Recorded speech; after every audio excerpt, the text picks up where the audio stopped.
குறித்து நாம் மத்தேயு எழுதின சுவிசேஷம் 4வது அதிகாரத்திலேயும் லூக்கா எழுதின சுவிசேஷம் 4வது அதிகாரத்திலேயும் இயேசு கிறிஸ்து நமக்கு கற்றுக் கொடுத்திருக்கிறார். எல்லாருக்கும் தெரிந்த ஒரு வேத பகுதி தான். இன்றைக்கு அந்த பகுதியிலிருந்து இன்றைக்கு நாம் சில காரியங்களை நாம் கற்றுக்கொள்ள போகிறோம். முதலாவதாக அந்த முதல் 2 வசனங்களை மத்தேயு எழுதின சுவிசேஷத்திலிருந்தும் லூக்கா எழுதின சுவிசேஷத்திலிருந்து அந்த முதல் 2 வசனங்களை வாசிங்க. 4வது அதிகாரத்தில் முதல் 2 வசனங்களை. Matthew, Gospel of Matthew chapter 4 verses 1 and 2. அப்பொழுது இயேசு பிசாசினால் சோதிக்கப்படுவதற்காக ஆவியானவராலே வனாந்திரத்திற்கு கொண்டு போகப்பட்டார். அவர் இரவும் பகலும் 40 நாள் உபவாசம் இருந்த பின்பு அவருக்கு பசி உண்டாயிற்று. இப்ப லூக்கா எழுதின சுவிசேஷத்தினுடைய 4வது அதிகாரத்தை வாசிங்க. அதுல இன்னும் கொஞ்சம் டிஃபரெண்டா இருக்கும். இயேசு பரிசுத்த ஆவியினாலே நிறைந்தவராய் யோர்தானை விட்டு திரும்பினார். ஆவியானவராலே வனாந்திரத்திற்கு கொண்டு போகப்பட்டு 40 நாள் பிசாசினால் சோதிக்கப்பட்டார். 40 நாள் பிசாசினால் சோதிக்கப்பட்டார். இந்த வசனத்துல நல்ல கவனிங்க. ஆவியானவரே இயேசுவை கொண்டு போய் பிசாசினால் சோதிக்கப்படுவதற்காக அவரை கொண்டு போய் விடுறார். இயேசுவை யாரு கொண்டு போய் விடுறா பிசாசு கிட்ட அப்படின்னா, நம்ம வாழ்க்கையில நம்ம இதை எதிர்பார்க்க மாட்டோம். தேவனே அந்த இடத்துல ஆவியானவரே கொண்டு போய் அந்த இடத்துல பிசாசு கிட்ட ஆவியானவர் விட்டுட்டு, முடிஞ்சா இவனை ஜெயித்து விட்டு வா அப்படின்னு சொல்லிட்டு இவர் பாட்டுக்கு போயிடுறார். இப்ப இயேசுவுக்கு இருக்கிற ஒரே ஒரு ஆயுதம் உபவாசத்தை தவிர வேறு ஒன்றும் இல்லை. அதனால இவர் என்ன பண்றாருன்னா, 40 நாட்களும் இந்த வேத பகுதியிலே சொல்லப்பட்டிருக்கிறது, இயேசுவை பிசாசானவன் சோதித்து கொண்டே இருந்தான். பல்வேறு விதமான தொந்தரவுகளை கொடுத்து கொண்டே இருந்தான். ஆனா யாரு கொண்டு போய் விட்டான்னா, ஆவியானவர் தான் கொண்டு போய் விட்டார். தமிழ்நாட்டுல ஒரு இங்கே அந்த பழமொழி சொல்லுவீர்களான்னு தெரியல. தமிழ்நாட்டுல ஒரு பழமொழி சொல்லுவாங்க, குரங்கு கையில பூமாலையை கொடுத்த கதை அப்படின்னு சொல்லுவாங்க. சில இடத்துல பெண்களை கொஞ்சம் கொடுமையான மனிதர்களிடத்துல பெண் பேசி திருமணம் முடித்து வச்சிருவாங்க. அதற்கு பிற்பாடு தன்னுடைய பிள்ளைகள் படுகிற சங்கடத்தை பார்த்துட்டு பெற்றோர்கள் சொல்லுவாங்க, குரங்கு கையில பூமாலையை கொடுத்தது போல நான் அவனுக்கு கையில எனக்கு பிள்ளைய கொடுத்துட்டேன் அப்படின்னு ரொம்ப வருத்தப்படுவாங்க. இன்றைக்கு இந்த இடத்துல ஆவியானவரே இயேசுவை கொண்டு போய் பிசாசனுடைய கரங்களில அப்படித்தான் கொடுத்துட்டு வந்துட்டார்.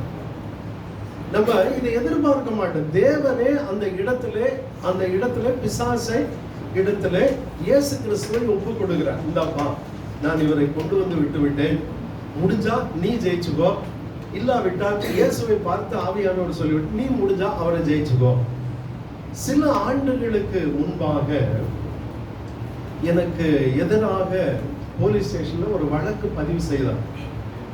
போலீசார் என்னை அரெஸ்ட் பண்ணுவதற்காக அவர்கள் முயற்சித்துக் கொண்டிருந்தாங்க.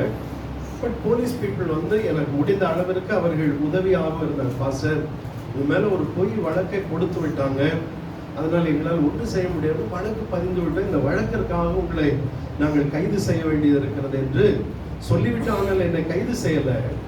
அந்த டைம்ல எனக்கு ஒரு ஆப்ஷன்ஸ் நான் இருந்த பகுதியில் எல்லா ஊழியக்காரர்களும் சேர்ந்து எனக்கு நடந்த சம்பவத்தை அப்படியே சொல்றேன். இதுல பொய்யும் இல்லை மிகையும் இல்லை.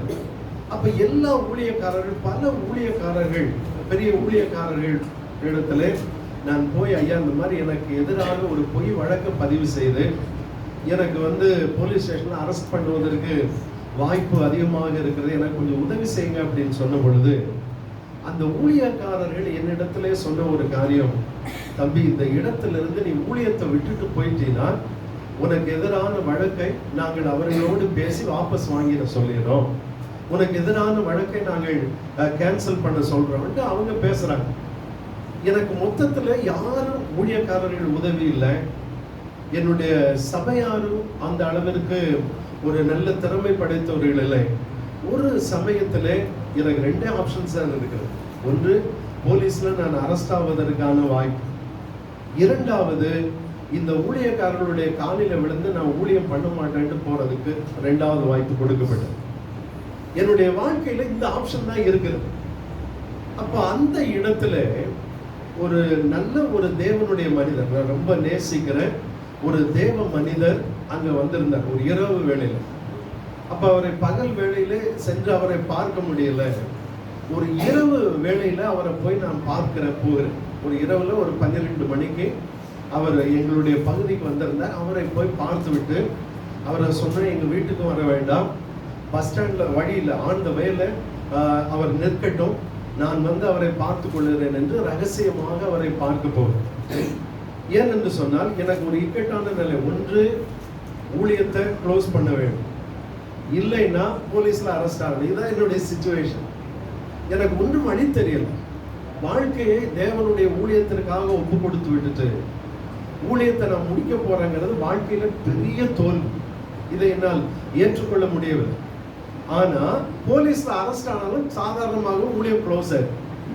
ரெண்டு விதங்களிலேயும் எனக்கு ரெண்டு விதமும் ஊழியம் வந்து எனக்கு க்ளோஸ் ஆகிற ஒரு நிலையில நான் அன்றைக்கு இருந்தேன். அப்ப அந்த தேவ மனிதனிடத்துல நான் ஜெபித்து எவ்வளவோ ஜெபிக்கிறேன். அந்த தேவ மனிதனிடத்துல சென்று நான் ஜெபித்து அந்த தேவ மனிதனுக்கு கர்த்தர் ஏதாவது வெளிப்படுத்துகிறாரா என்று பார்ப்பதற்காக அந்த தேவ மனிதனிடத்துல போய் நிக்கிறேன். அப்ப அந்த தேவ மனிதர் கொஞ்ச நேரம் கண்களை மூடி இப்படியே நிக்கிறார். சொன்னாரு, I cannot pray for you pastor அப்படின்னு. என்கிட்ட முடிவுல சொன்னாரு, நான் உங்களுக்காக ஜெபம் பண்ண மாட்டேன் அப்படின்னா. Then I asked why அப்படின்னு கேட்டேன்.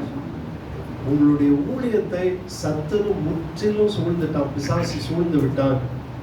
இந்த ஊழியத்தை இனி நீங்கள் எந்த விதத்திலையும் செய்யவே முடியாது. தயவு செய்து இந்த ஊழியம் இனி உங்கள் இடத்திலிருந்து போயிடும். நீங்கள் இந்த ஊழியத்தை தொடருவதற்கு எந்த வாய்ப்பும் இல்லை.